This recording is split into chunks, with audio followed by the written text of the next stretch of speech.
Yo, what up, people? I'm Trey. Welcome to my review for The Walking Dead Season 4, Episode 9, the mid-season premiere right here, titled After. And yes, this is after the fact the prison's been decimated, after the fact the bloody battle is over, after the fact Herschel's been decapitated, man, and the governor is dead.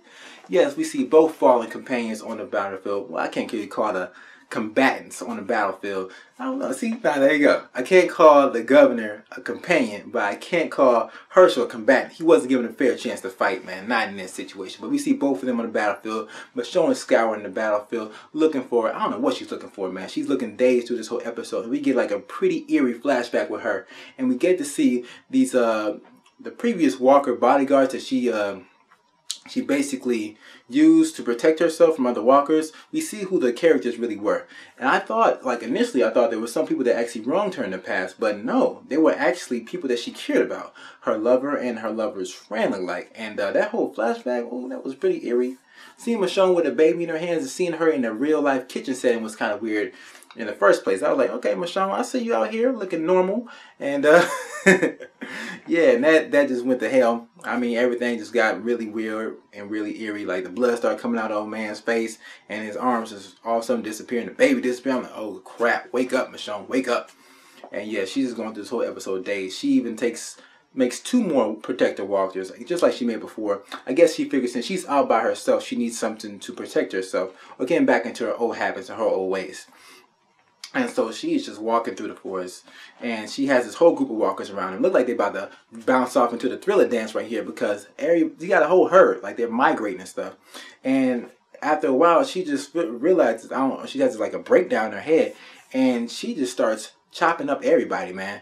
I mean, everybody's getting it. Even the walkers that she got for defense, they got it too. I mean, Michonne, you didn't have to kill them. They were still useful, right? Nah, they were just slowing her down. And, you know, by the end of the episode, she ends up reuniting with Rick and Carl, and she's very happy, man. Looks like her being with people is going to make her stay the Michonne that we know now. Her not being with people make her revert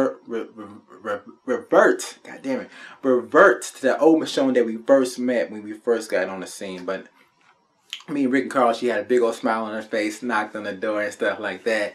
Guess who's here? And, you know, Rick was funny with it, man. He said, hey, Carl, it's for you. I was like, nice way to end the episode, man. But speaking of Rick and Carl, man. Ooh, Rick, god dang, his face is jacked up, man. The governor put a number out on him. And it did look pretty, man. Rick looked like Two-Face, man. That Rick like Two-Face. Cover that other side up.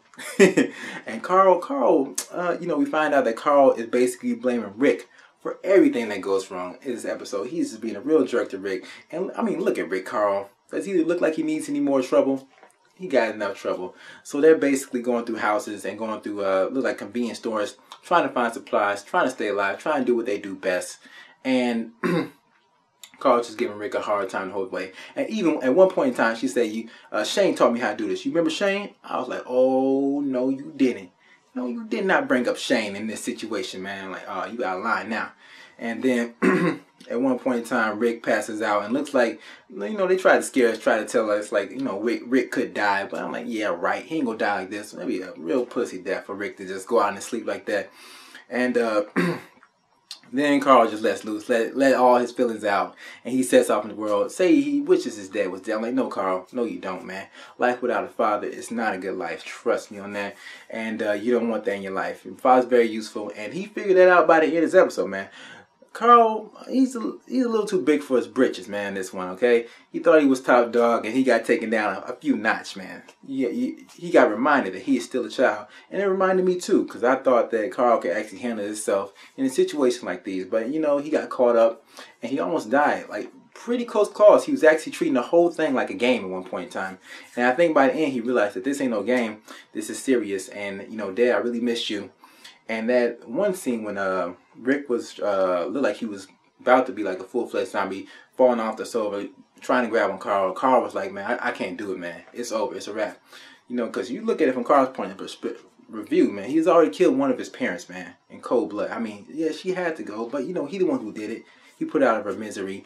And, you know, that can't be easy. And doing it again, It's just too much for that man right there. So I can see where Carl's coming from in that aspect. But Rick, he should have said something, man. He could have got shot. He could have got shot real quick. And Rick snaps out of it, and he puts his arm around and say, man, you know, Carl, you a man, Carl. You a man. I forgot to tell you that. You a man, Carl. I'm like, nah, Carl ain't a man. And that's what Carl learned this episode, man. Okay? Because those calls for the walkers, he had 2 really close calls. That one when he got all 3 walkers on trying to team up on him, he got caught off guard from the back. That was a close call. If he had run out of bullets, that'd been his ass. And the other one when he was in the house, oh, that was close too, man. I thought he was about to get bit in the leg right there for a second, but I'm like, nah, they ain't gonna let him go out like that. But yeah, everybody comes up together, everybody's reunited, and I hope they don't spend this entire second season trying to reunite all the characters, because that looks like where they're going with the next episode. We got, let's see, we see images of, well, a lot of characters. A lot of characters spamming off in different areas. Look like they're all getting their own personal little story, and then they could probably be reunited too.